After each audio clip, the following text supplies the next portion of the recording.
Nah ini disebut Bung FK tadi menyebut Palembang sebagai salah satu penentu politik lah di Sumatera Selatan. Kondisi politik di kota Palembang sendiri, Bung FK memandangnya seperti apa? Ini soal Pilwako atau Pilgub? Pilwako juga. Kalau terkait dengan Pilwako sebenarnya saya pikir semua kandidat punya peluang yang sama untuk di Pilwako ini. Karena apa? Karena incumbent tidak lagi menjabat gitu kan, dan juga tidak maju lagi.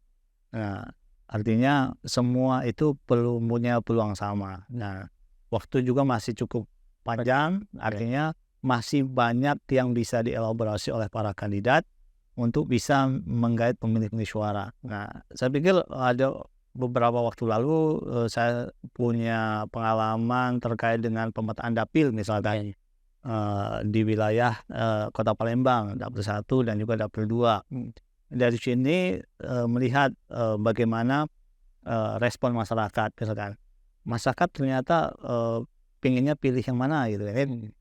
Ini jadi pendapat ya, pemetaan dapil terkait di dapil 1 dan dapil 2. Artinya bukan keseluruhan. Artinya bukan seluruh dapil Kota Palembang, hanya mitigasi wilayah ya. Mitigasi wilayah, memetakan kekuatan. Nah, di sini lihat bahwa masyarakat ingin memilih pemimpin birokrat itu hampir sekitar 35%. Cukup besar. Yang kedua tokoh parpol itu sekitar 30%, dan juga profesional 25%. Selebihnya netral dan belum menentukan pilihan. Nah, ini terkait dengan di dapil 1 dan dapil 2 terkait dengan bedah dapil gitu kan di wilayah Kota Palembang. Dari sini kan sebenarnya bisa kita potret bagaimana. Nah, kita coba lebih dalam lagi sebenarnya seperti apa, misalkan birokrat gitu kan. Birokrat seperti apa yang diinginkan. Ternyata menarik pendalamannya adalah memori Edi Santana Putra ternyata masih begitu kuat di wilayah Kota Palembang. Hingga saat ini wali kota terbaik masih Edi Santana Putra, dan pingin dipimpin seperti wali kota Edi Santana Putra yang punya keberanian, tegas gitu kan, dan juga kreatif, inovasi. Ini yang diinginkan masyarakat terkait hal ini. Artinya apa? Ke depan bahwa Kota Palembang ini ingin dipimpin orang-orang yang memang punya keberanian untuk melakukan kebijakan out of the box misalkan seperti itulah. Nah, ini kami melihat birokrat cukup tinggi. Sementara cukup tinggi sekitar 5% kan. Ya. Sementara yang Kota Palembang selama ini dipimpin oleh kalangan di sana birokrat. Iya. 10 tahun terakhir kan dipimpin oleh orang parpol lah. Dan ternyata nilainya masih di bawah birokrat. Masih di bawah, ingatannya masih di bawah Edi Santana Putra sebenarnya. Nah, ini apakah memang melihat pembangunan di Palembang ini hanya segini-segini aja atau seperti apa? Memang tidak ada perkembangan apapun dari pemimpin yang ada sekarang ini, yang baik di Harnojoyo dan Fitranti ini. Sebenarnya masyarakat itu sederhana untuk melihat sebuah citra pembangunan sebenarnya. Apa yang paling melekat dari masyarakat terhadap sebuah pembangunan? Misalkan ini sebagai contoh ya, Edi Santana Putra melekat sekali penataan kawasan 16 hilir PDAM itu dilakukan, membekas itu. Nah, sekarang ini masyarakat melihat apa yang ditinggalkan dalam 10 tahun terakhir. Ini masih dalam wilayah yang standar gitu. Tidak ada misalkan kejutan misalnya, tidak ada kejutan. Nah, ini yang mungkin yang paling diingat ya Sekanak Lamidaro. Ini yang mungkin yang paling diingat frame citra Harnojoyo terkait dengan Kota Palembang. Selebihnya belum ada saya pikir ya terkait dengan hal itu.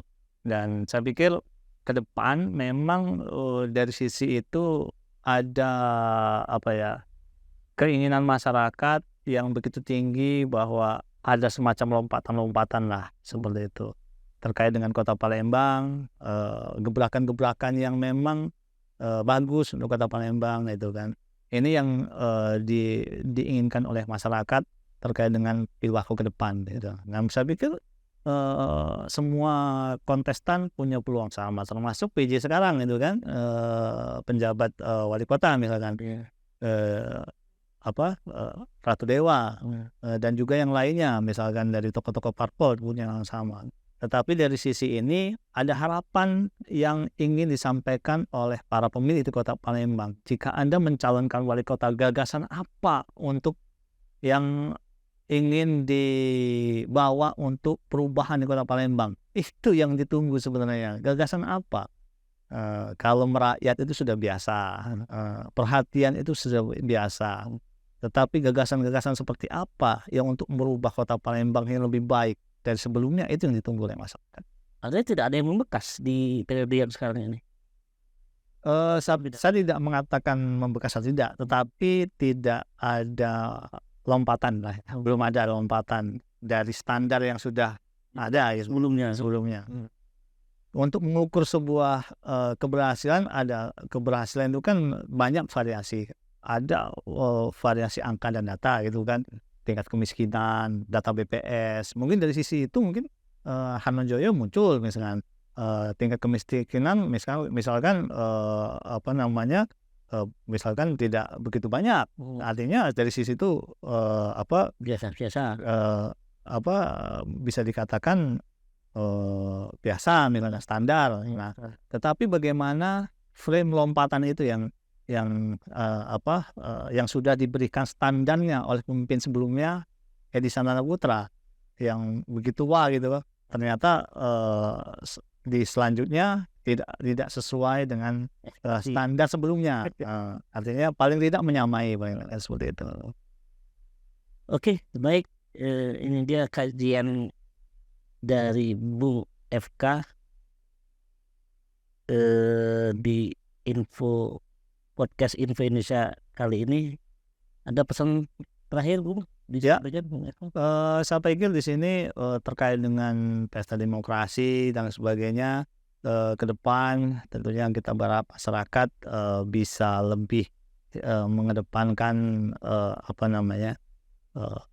gagasan program dan sebagainya untuk melihat bagaimana ke depan di wilayah Sumatera Selatan maupun di wilayah Kota Palembang.